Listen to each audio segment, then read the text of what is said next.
Okay, so welcome back to part 2 of our interview which is with Lawrence Breakspear. And as you can see, we've moved swims now. Lawrence, a little bit of personal information about you then. So, you're married? I'm not married, no. But I've been with somebody for 10 years now, so it's a long time. In fact, 12 years I'll get done now for saying 10. You're in trouble. Yes. And children? 3 children and 3 grandchildren. Granddad, you're never a granddad. I'm a granddad, okay. and I, they are the love of my life. 3 kids. One's a bit of a rock star in LA. Another one is physiotherapist for Derby County Football Club. Fantastic. And my daughter's the mother of the grandchildren. So a varied lifestyle, fantastic, as well as fishing. Fantastic stuff. And so obviously we've moved swims. We're actually on a different day. We'll be honest with it. Yeah, well, I've grown a beard. Yeah, you have, certainly have. And you're not actually barbel fishing today, are you? No, I'm fishing for perch. As you know, Steve, we've both tapped into some big perch where we are at the moment, and just had a little bit of a pull then. But no, I do like a variation. I mean, it's no good fishing for barbel today. It'd be good for barbel tonight. Yeah. But it's no good for barbel today. Sun's too high. Yeah, it's clear, bright blue sky. Yeah, no. So it's high pressure, so it's not the best conditions. I mean, what conditions would you be looking for your absolute perfect barbel day? What would you be looking for? Definitely more important than the river itself.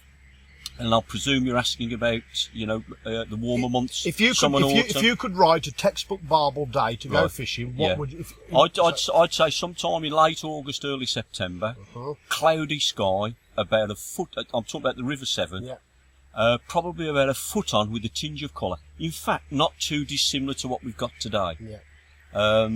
Those fish at the moment will be in the streamer weed out in the middle of the river as we're speaking. They may be tucked away in some deep holes close in, but what I'm looking for, as we're witnessing now, it's quite powerful to watch that light go off the water. And those barbel, as soon as that light moves off the water, those barbel will start to move out.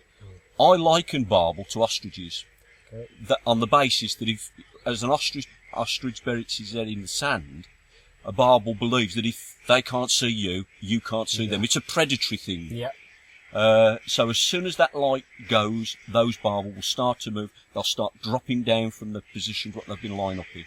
So those are the conditions I'd choose. And what I would do, I wouldn't fish close in. They will come close in, but where we are today, I'll probably fish 2 rod lengths out, because that's where them fish are going to move to. Yeah. That line of about 2 to 3 rod lengths out. I mean, are you a fan of the moon theory? Do you follow the moon theory? Do you worry about air pressure? No, well, yeah, because as I say, whilst I've just said cloud would mean low pressure. I love low pressure. Yeah. I don't like high pressure. High pressure means, especially that time of year, a rapid potential decrease in temperature. So I like a nice, steady, high pressure for a period of days that create a level of habitual feeding times, rather than spasmodic, depending on the conditions of the day, the weather. Yeah. And you're not a moon theory guy, you don't? No, but I remember when the moon theory, all first came about, and the guy's name escaped, Chris somebody. Chris, yeah. Yeah, and I met him down at Severnstoke in the mid-90s, and I had quite a discussion with him. Look, at the end of the day, what does a full moon generally mean? They go on about they talk about the magnetism of the moon, and if on the theory that if it can turn an ocean, it can do something to a river. I've heard all that, but to me, if you've got a full moon and you can see a full moon, that tells you one thing: you haven't got a cloudy sky, which can mean a loss of temperature, and a lot of light as well. Again, everything that I see with regard to fish is about light and its intensity. I'm fishing for perch today. They are a most susceptible fish to light and its intensity. Yeah. So, no, I'm not a believer. You've got to get out on the bank. You can't not go fishing because there's a full moon. No, I mean, that's my theory is if I can go fishing, I go. I don't worry about what the conditions are. I mean, if it's freezing cold, then you don't go barbel fishing, you go fish for something else.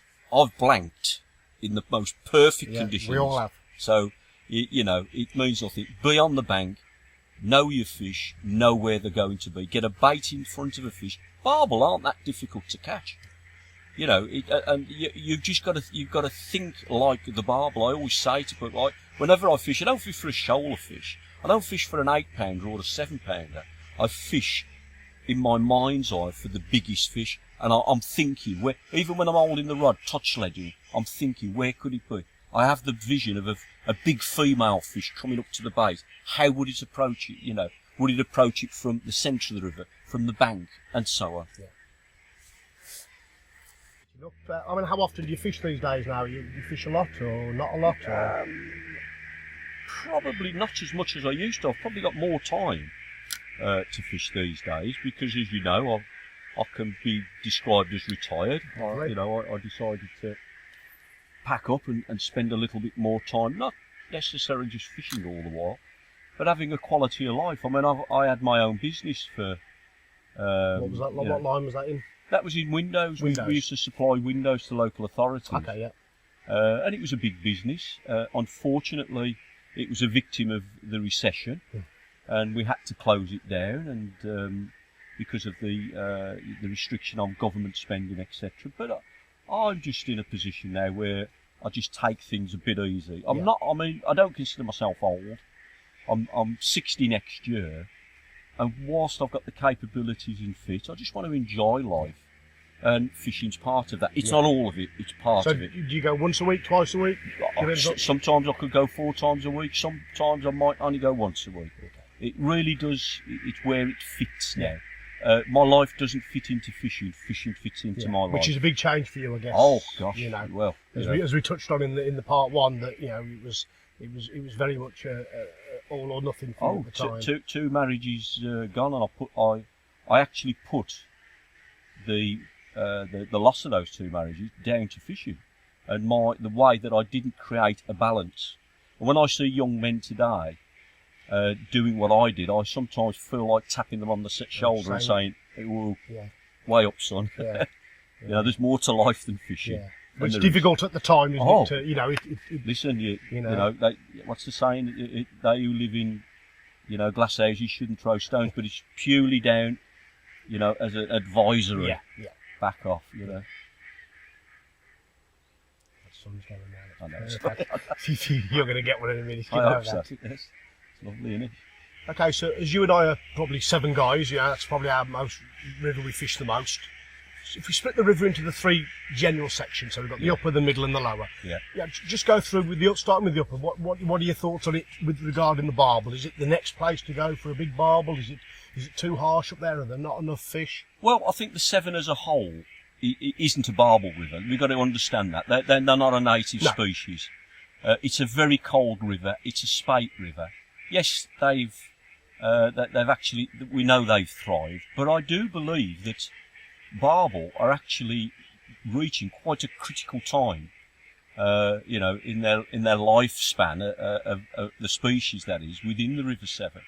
I think there aren't as many barbel as there were. We're witnessing where we used to catch 8-pound fish at Bewdley. Those fish now are either died, gone, or they're very, very big fish. Yeah. I mean, Bewdley has always been a bagging up centre for barbel. Yes, it's always produced double-figure fish, but now they're producing fish well in excess of 11 and 12 pounds. Yeah. And I predict a 15 plus from Bewdley. From Bewdley. Yes, definitely. But I think the upper Severn will always be difficult. I think that the middle Severn, over the next 7 years, is going to peak as a big barbel river. The population is less. You can see the population's less because of how other species have come on. We've witnessed the big chub come on. There was a demise of chub when the barbel boom, but we've seen big chub are living shoulder to shoulder with big barbel. We've seen big perch come on. There's a lot of signs telling us that the barbel fishing isn't what it used to be. The barbel population isn't. But I think that in the short term will benefit the barbel angler, because I do believe that the amount of big barbel, 13 plus, that are going to be coming off in the next 5 years or so is going to draw a lot of barbel anglers from other parts of the country. Yeah. I wouldn't if you want to fish somewhere beautiful and on your own, yeah, fish the upper seven. There are big barbel there. There's plenty of fish to go at.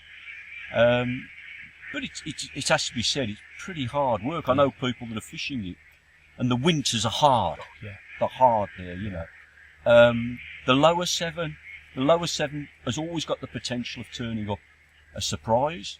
It will always turn up big fish, but I do believe that the big barbel of the late 80s, 90s that we used to catch are not there anymore in the quantities that they were. Yes, there are big barbel there, but I think from Stourport up through where we're fishing now, Bridge North, and definitely past Iron Bridge, those are the places to target. Yeah. But it needs a different type of approach. Yeah. It needs a different type of barbel angler. It needs, if you want to catch the big fish, you've got to think about pre-baiting. Des Taylor's proven only recently that spending a bit of time pre-baiting a swimmer pays dividends with the bigger fish. Yeah. That's the feeding pyramid, isn't it? The feeding pyramid, yes. You know, I mean, it's been well documented that, you know, you start off with the small fish and lots of them, That's and gradually right. you build up to. Absolutely. And so what sort of period of time would you be looking to pre-bait? I mean, without giving Dennis's secrets away, you know. No. I mean, I've always said I would bait up for 3 days and I'll catch on the 4th. Yeah. We used to do it on the lower 7. And they're the same species. I always used to say that's why the guys that come from down south that fish the lower 7 did so well. It wasn't the fact they were better anglers or their approach was different. What they did, they baited up over a 2 to 3 day period and caught on the 4th. Yeah. They were there, but they blanked for 2 to 3 days. Yeah. I believe that if barbel anglers, rather than come to the 7 and chuck and chance, yes, they'll catch barbel, but take a thinking approach, choose a swim where they feel a bigger barbel would comfortably reside or within that area. And quite frankly, 100 yards from where we're fishing, either way, I would say there's an 11 or 12 pound barbel. Yeah. I'm confident to say that. I couldn't prove it, but I know that they're there, but the methods that are being used, unfortunately, aren't, you know, getting them out, as it were. So it needs a thinking barbel angler's approach to get the best out of the middle 7, especially over the next 5 years, definitely. But it's an outstanding river, and I can't wait for the first 15, 16 pounder from a mile from where we're fishing now. Yeah. I can't wait. Unless we have heard of fish. Oh, yeah. I mean, there was a documented 15 that came off at the Danery, wasn't there? That you know, it was a known fish, and it was caught at the right time over a sustained period of pre-baiting, from what I understand. Yeah. But I mean, there's certainly at the moment, in my opinion, there's more big fish out there. Yes. But there's a lot less fish out there. There is. Yeah. Which is, in some respects, is a good thing. But what concerns me is that ultimately these big fish are also, due to bad handling, due to the floods, due to all sorts of things, they are up against it, are gradually going to dwindle and disappear. Yeah. And the other thing that concerns me, and again, going back to our original chat where we spoke about the 7 Barbel research program, I think that there is a need for some form of I wouldn't say so much research, but some form of investigation to see how many barbel are actually incapable of breeding. Are these big 13 and 14 pounders incapable of, you know, carrying spawn? Is it the male fish? I mean, I actually believe it's the smaller male fish that may have a problem because of the high levels of estrogen through, you know, the birth control pill, etc. And women using the toilet and that going into the river. Because I know you have a theory that there's a theory. It's probably, you know, I guess you know that there's a high percentage of sewage in the system. It's the water has been recycled that many times. It's been purified, and at times it can be very high in chemicals. I was once told that in low water conditions, the actual river can be made up of near to 50% effluent. The water authority's solution to pollution you're going to think I'm a poet now, is dilution. When the river's up, they just pump anything straight out. And they've got a licence to do it. They've got a licence to do it. Yes, it looks good at the moment, but be in no doubt that the actual content of the water, as we're looking at it now, would have a very, very high level of effluent within it. Kingfisher just darting by. Lovely, isn't it? But no, I think we are coming into the time of big middle seven fish. That'd be great. But I think do it now. Yeah. Because we're going to see a change. There'll always be barbel in the Severn. How that will manifest itself with populations and that, I don't know. Okay, so while we're on about water quality, then we might as well touch on the Environment Agency and your thoughts on the Environment Agency. Well, I'm a bit cynical. I think, whilst I don't consider myself an old man, but I've been around long enough to be cynical of all these bodies that are made, that are formed. I've seen loads of them. I think the EA, let's take them first, have never proven to me that they're angler focused. I've seen the decimation of the River Tees and rivers, and the flood defence so-called flood defence work, which has actually created a worse problem now. It gets me when I see the floods that occur most winters now. I know who's caused that problem. Straightening rivers means water gets to a place much, much faster than it did. So I've got no time for the EA as such. I recognise that there has to be some form of body that runs those things, but the EA ain't for me. No. I think smaller clubs, groups, if you like, have more effect. As far as you've got the Angling Trust. Angling Trust. Yeah. I've yet to see. I've spoken to the guy that runs it. He's passionate. But the trouble is, we're perceived to be a bunch of fools. You've got to remember that, we as anglers can talk to each other and pat each other on the back, but the general public feel, it's the old adage of a worm at one end, in fact, and a fool at the other. You've got the perfect example here, mate. So, but it's true. Yeah. And, they don't see us as conservationists. They don't see us as caring about the environment. They see us catching fish, sitting on a box or something, and just can't buy into it. They can't buy into it. No. And I mean, on a more local point, although it is the national, we've got the River Severn Trust as well now, which, obviously, you're in my club, Kimber Freeliners, and as a member of Kimber Freeliners, you're a member of the Angling Trust by default, and you're a member of the River Severn Trust by default, because we subscribe to both of them. But my theory was I'd rather be in them now and try and see where they go than stand back and say it's not for me, absolutely. and see it fold and have nothing. So that was my theory as secretary of the club. I think you're dead right. Listen, there's another old saying: it only takes two good men to do nothing for evil to succeed. I'm a great believer in that. Mm-hmm. Something has to be done. Where I'm cynical, I haven't got the undiluted faith now. I'm a bit of an agnostic. I want to see action. Yeah. I'm very cynical to particular so-called star anglers that find themselves in these positions of authority and representation, and I just wonder whether they're out to see what they can get out of it themselves. Yeah. Prove it to me. I want to see people stand up. I want to see people organise protests. Look at the way that the milk farmers are protesting. Yeah. Let's protest. We had a bit of that in Bewdley a few years ago when I turned up and stood with Des, and it worked. It did, and there wasn't a massive amount of us. Doesn't matter. But it didn't matter. We made a scene in the right way, and it worked. Yes, and I believe in that. And if necessary, we've got to do things like that. But proof of the pudding's in the eating for me. The ACA, what's happened to them? In the past, yes, there were various test cases, but it fell to the wayside. But then again, it isn't about people like me that I consider myself passionate about angling. I am passionate about it. But for everyone that's passionate, there's apathy by the bucket load. You know that, Steve. Yeah. Trying to get people out for bank clearance and things like that. Yeah, there's very few that do and lots that don't. Well, that's right. And I think that's the same in all walks of life. And talk's cheap, isn't it? Yeah. Action speaks louder than words. Let's hear something. Something has to be done about the otter situation, in my opinion.